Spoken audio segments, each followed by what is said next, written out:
Je me souviens de ce jour de 1982 où Jabert, dans la rue Quincampoix à Paris, m'a proposé de porter les 2 bouteilles de gaz que je traînais jusqu'à ma galerie L'Œil de Bœuf. Il faisait alors la manche la Piazza Beaubourg où il chantait en s'accompagnant d'un luth. Il jouait des morceaux qu'il inventait, ponctués de son fameux « ça va commencer, ça va commencer ». Il alignait les spectateurs qui ne bougeaient plus, fascinés. Dans le quartier, on l'appelait le roi de Beaubourg. Je voudrais que les autres personnes regardent aussi, qui est cette sensibilité et la patience de découvrir tout ce monde.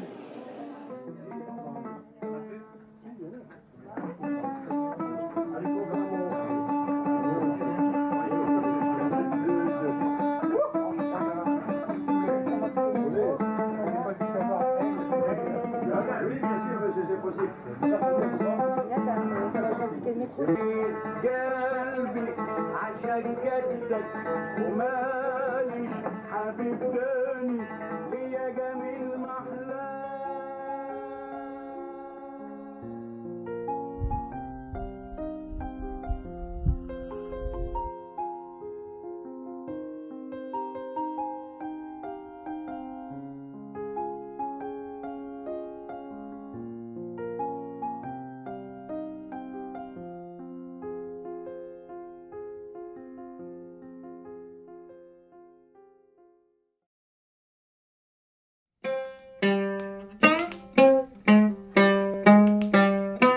Je fais des ânes parce que l'âne, c'est mon première voiture. Parce qu'avec l'âne, je suis allé jusqu'à l'Arabie Saoudite. Et puis, la vie, c'est comme ça. Et maintenant, les gens, ils ont fabriqué maintenant la bicyclette. Parce que le monde, il faut qu'il s'atoure. L'artiste, il y a des artistes, ils sont nés doués. Et puis il y a des artistes, ils vont aller à l'école. Alors, c'est un don. Et le don, ça ne vient pas à tout le monde. C'est l'intelligence. C'est-à-dire, il y en a que tu achètes quelquefois un âne, il ne peut pas marcher. Et puis quelquefois un âne, il marche. C'est-à-dire, ça c'est les choses de Dieu. C'est comme ça, c'est un don. S'il n'y a pas de don, il n'y a pas de monde.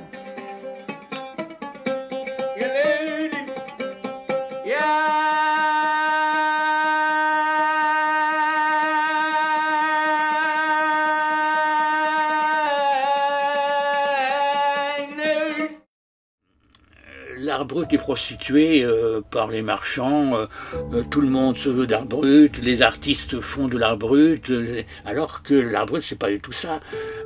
Le créateur d'art brut ne crée pas une œuvre, il crée un lieu où habiter. Cette définition exclut énormément de monde.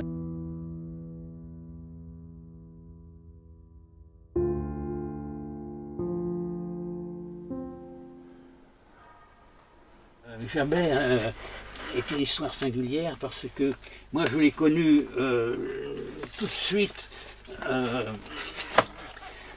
sur le plateau Beaubourg, où il racontait des histoires, chantait des chansons et jouait à la guitare. Et ensuite, et il distribuait, et il vendait pour des 5 francs à l'époque, ses dessins, ses peintures, ses gouaches.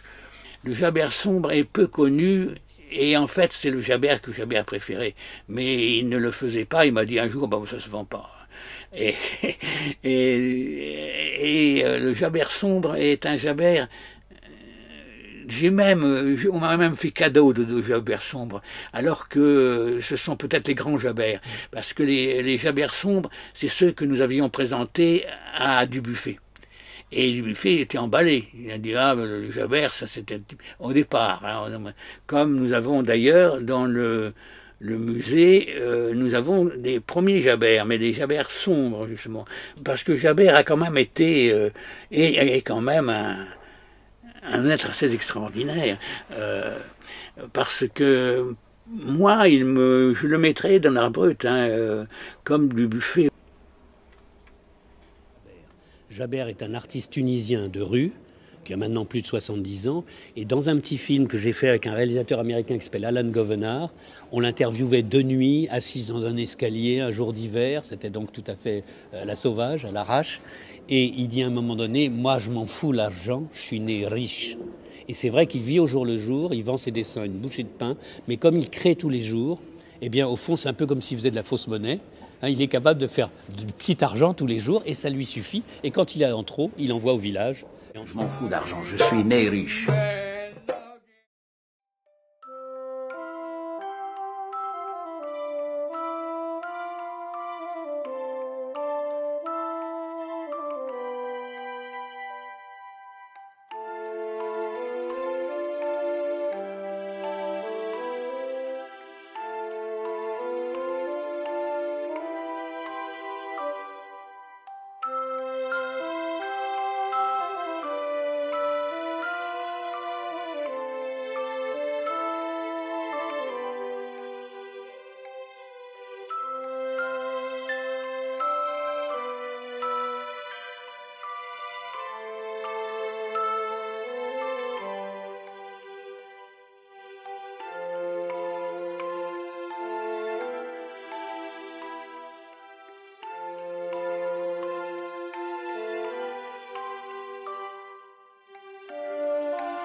Sans lui, Jabert, je passais à côté, je n'avais pas, il m'a éduqué. D'ailleurs, j'ai fait pas mal d'art brut. Oui. Mais j'appelais pas ça d'art brut parce que moi, je suis pas brut. Mais il a réussi à trouver chez moi un peu de brut où j'ai pris mon pied là. Ouais. Toujours la même chose. Il ne peut pas se sortir de ce monde. Génie. Il ne faut pas lui demander de faire un paysage. Oui. Vraiment dans le sens, je ne peux pas dire islamique, religieux du terme, il ne pouvait pas représenter le visage humain. Donc il faisait des visages avec des yeux en forme de poisson, le nez en forme de ceci, la bouche en forme de cela. Jamais il ne représentait la personne. Plus tard, avec la libération, est venue une autre passe qui était au fait ce qu'il actualise maintenant sur sa grande toile, ciel-terre-mer. Il estime qu'il s'est toujours fait rouler dans sa vie. Mais il roule bien lui aussi. Hein. Mais c'est un malin. C'est un malin. Oh, tu sais, il a sa science de marketing, sa science commerciale. Je crois que ça mérite d'être connu. Ah ouais, très fort. Il survivra toujours.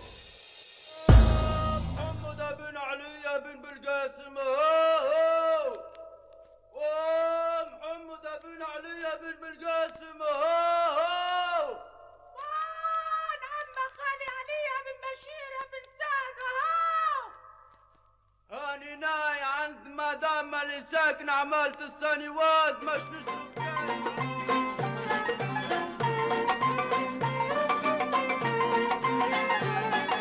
سربيلة يا مدام سربيلة يا مدام سربيلة صب البوخة واعطيلة يا مدام سربيلة يا مدام سربيلة يا مدام سربيلة. Le tableau se fait de bas en haut. Donc ici, on est dans les bas-fonds avec les personnages l'ivrogne qui va rester en bas, le chien qui monte et qui bascule, on le voit qu'il bascule, et la personne qui est en train de s'élever et monter à l'étage supérieur.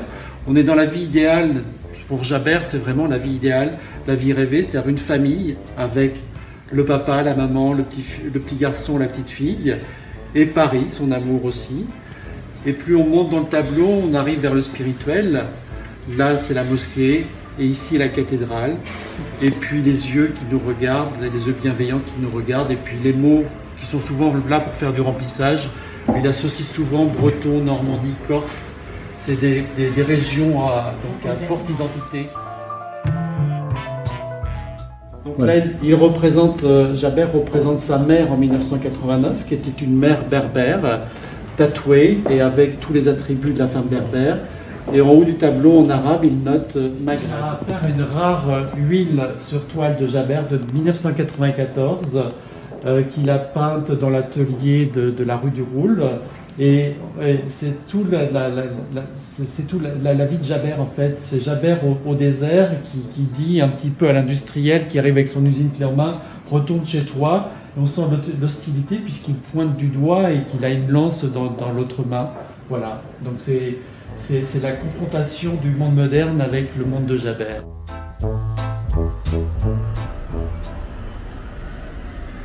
Et j'ai vu cette sculpture de Jabert dans le magasin, c'était un vrai choc émotionnel en fait. J'avais l'impression de voir presque Picasso, tu sais.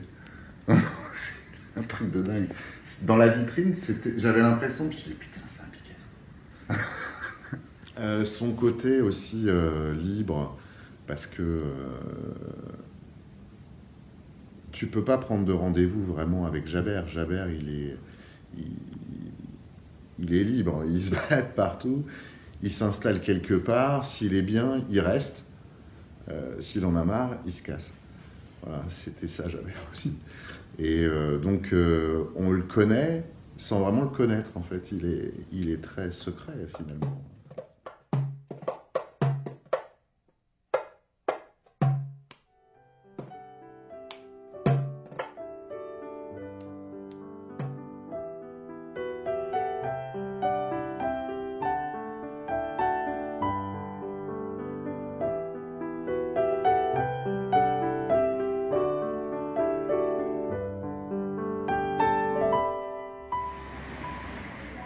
En 1985, alors que j'allais voir Cérès Franco. Et ma femme et moi, on était en train de discuter avec Cérès Franco et Jabert arrive. Et Cérès lui dit, ben non, mon vieux, tu reviens tout à l'heure parce que maintenant je suis occupé. Alors, Jabert est parti et il nous a attendus. Et quand on est ressorti de chez Cérès, il nous a offert 2 sculptures ou 3, je me souviens plus, qu'il avait amenées pour Cérès. Il lui a fait une vacherie. Et c'est comme ça que je l'ai connu en 85. Et à partir de ce moment-là, il est venu pratiquement tous les jours jusqu'à sa mort. Et ceci dit, maintenant qu'il n'est plus là, il me manque. Et j'ai même un siège. Parce que quand il venait, il y avait un tabouret, il voulait s'asseoir là et pas ailleurs. Donc je l'ai gardé et j'ai mis Jabert dessus.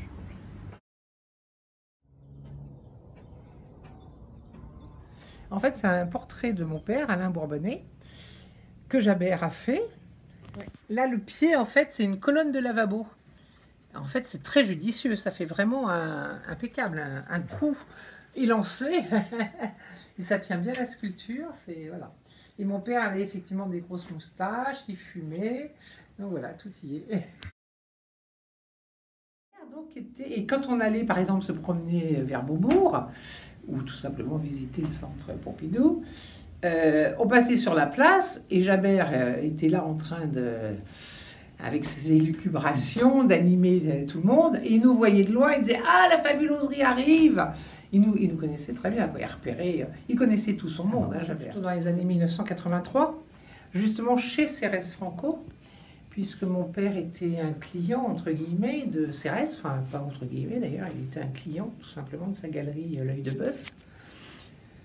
Et il a donc acheté des Jabert. Et ensuite, Jabert est devenu un ami de la famille, on peut dire, et de la fabuloserie surtout, parce qu'on n'avait plus l'atelier Jacob, donc c'était la fabuloserie. Donc nous avons une très belle collection des Jabert de la première heure, on pourrait dire. Et on les a un peu exhumés il y a 2 ans de nos réserves. Et on est tombé sur une collection avec plein de matières, il faisait du sable, des terres, enfin c'est impressionnant. Et donc maintenant on a tout installé dans ce qu'on appelle le tunnel de la fabuloserie. Et ça fait un très très bel ensemble. Jabert, moi je l'ai rencontré quand il passait quasiment tous les jours chez Michel Ray, à la galerie de Michel Ray, Passage Molière. On s'amusait toutes les semaines avec Michel Ray, on faisait des expositions pendant une semaine, chaque semaine ça changeait. Et tous les artistes de Michel Ray mettaient leur toile, là c'était formidable. Et puis il venait délirer au milieu de nous, comme d'habitude, avec sa guitare, il chantait. Notre ami est parti, je me suis permis de faire un petit témoignage, voilà, un petit Jabert, du temps où il n'avait pas encore toute sa belle barbe fleurie, un petit Jabert, bien sûr sur carton. Hein. Ça, voilà. C'est le livre de Laurent Danchin. Ouais. C'est le livre de Laurent Danchin, premier livre sur Jabert. Je vais raconter une anecdote. Donc, j'étais dans une petite boutique au début. Et un jour, j'ai eu à lundi 2 grandes bourgeoises américaines de Californie qui m'ont acheté du Jabert. Et puis, tout d'un coup, voilà Jabert qui déboule dans l'allée. Ok. Et puis, il y en a une qui me dit « Mais c'est un clochard !» Alors, finalement, elles ont bien rigolé quand même. Elles sont restées avec lui pendant 1 heure. Alors, au début, il ne m'aimait pas, je crois, et puis finalement, maintenant, il m'adore. Par contre, il m'a dit quelque chose qui m'a vraiment fait plaisir. Juste avant de mourir, je crois que c'était juste la dernière fois que je l'ai vu, 3 semaines avant sa mort, il est venu ici. En fait, il m'a dit « Toi, tu es comme moi, tu es une pièce unique. » J'étais très contente. Je t'ai trouvé que c'était un grand compliment.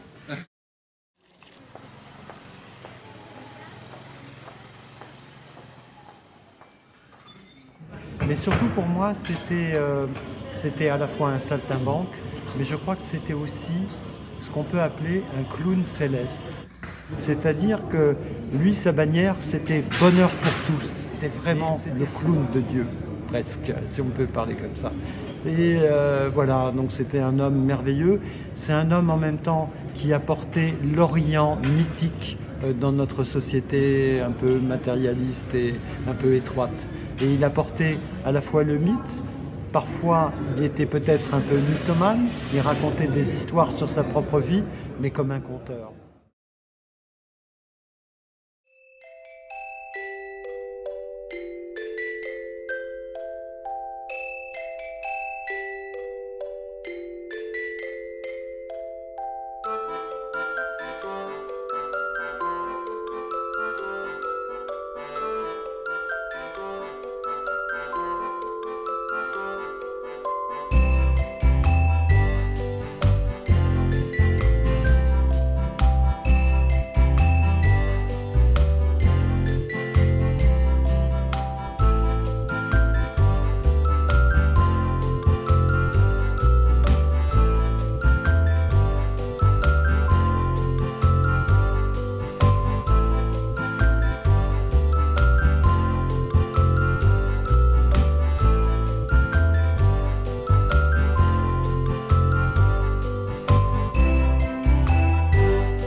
J'ai rencontré Jabert, il était en train de peindre. Je ne veux pas parler, mais je fais le truc. Soyez gentil, soyez gentil.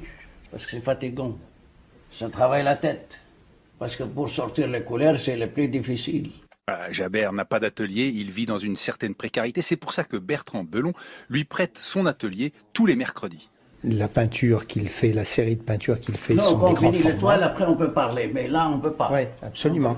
Absolument. On ne peut pas du tout. Quand tu parles, tu perds l'équilibre.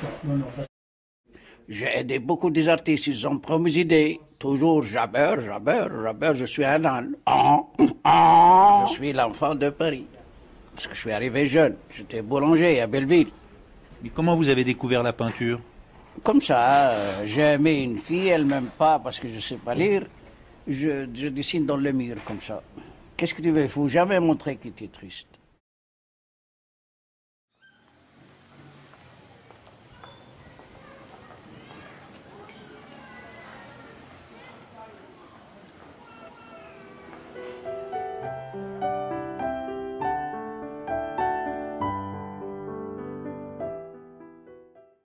Oui, ce tableau est le premier que Jabert n'a pas peint.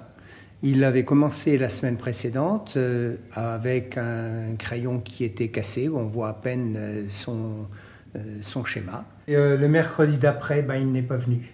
Il était décédé. C'est probablement le tableau dont je ne me dessaisirai absolument jamais. Bon, alors ça, c'est typiquement une belle sculpture de Jabert qui est faite d'abord avec une raquette de badminton, une raquette dans un pot dans lequel il a mis de la terre, il a bourré de papier et autour duquel il y a un cadre de gâteau qui vient du boulanger du coin. Un tableau qui est assez intéressant, qui est relativement grand, qu'il a fait en 2011. C'est un des premiers tableaux qu'il a fait chez moi. Alors, les trois poissons sont généralement l'un à côté de l'autre. Parfois, ils se bouffent les uns les autres parce que dans la vie, chacun bouffe l'autre et la vie continue, dit-il. Jabert est un architecte, il travaille par bande. Et il n'y a pas de perspective, il n'y a pas le loin et le près. Il y a au sol, si je puis dire, la mer. Il y a ensuite le sol lui-même avec les gens. Et il y a après différentes strates. Un peu, c'est un architecte quelque part, hein, mais il fait des dessins à plat. Dans l'essentiel des tableaux de Jabert, il y a la mer et les poissons. La mer et les poissons parce que c'est, et il le dit, hein, c'est la relation entre la Tunisie et la France avec la Méditerranée qui est pour lui le lien absolu. Une chose importante, c'est qu'il n'y a pas de logique chez Jabert. Il y a de l'émotion. Et une idée apporte une autre idée, qui apporte une autre idée, et ça suffit, et c'est comme ça, et ça ne s'explique pas. Et c'est ça qui fait que chacun d'entre nous, toutes les personnes qui ont rencontré Jabert, ont plein d'histoires à raconter, mais ils racontent en fonction de notre logique judéo-chrétienne ou des gens qui sont allés à l'école et qui ont une certaine construction, alors que lui, ça n'est pas construit, ça n'est que de l'émotion, ça n'est que de l'émotion. Jabert est avant tout un philosophe.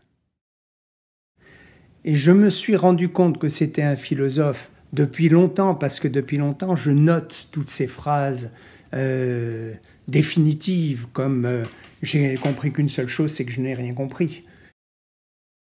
Et une fois qu'il est décédé, je me suis dit, mais Jabert, c'est comme Diogène. Et Diogène, c'est bien avant Jésus-Christ. Mais Diogène, c'était quoi? C'était simplement « ôte-toi de mon soleil ». C'était « je suis libre et je suis capable, je peux vivre avec rien, je suis capable d'embrasser l'humanité ». Et Diogène n'a laissé que des petites phrases toutes faites. Jabert n'a laissé que des petites phrases toutes faites, mais c'est un grand philosophe. Oh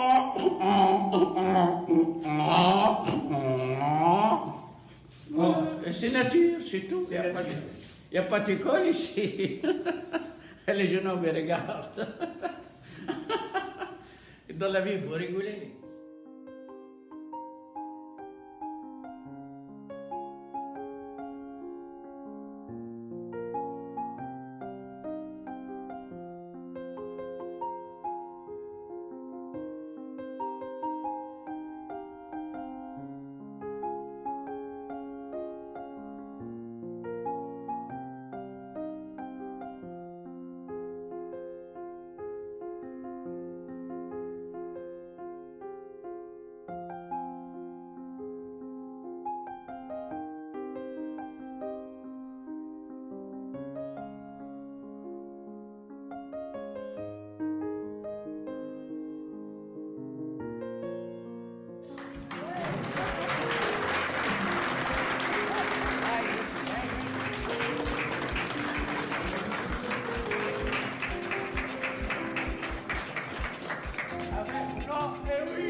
Et merci beaucoup, ça me fait grand plaisir.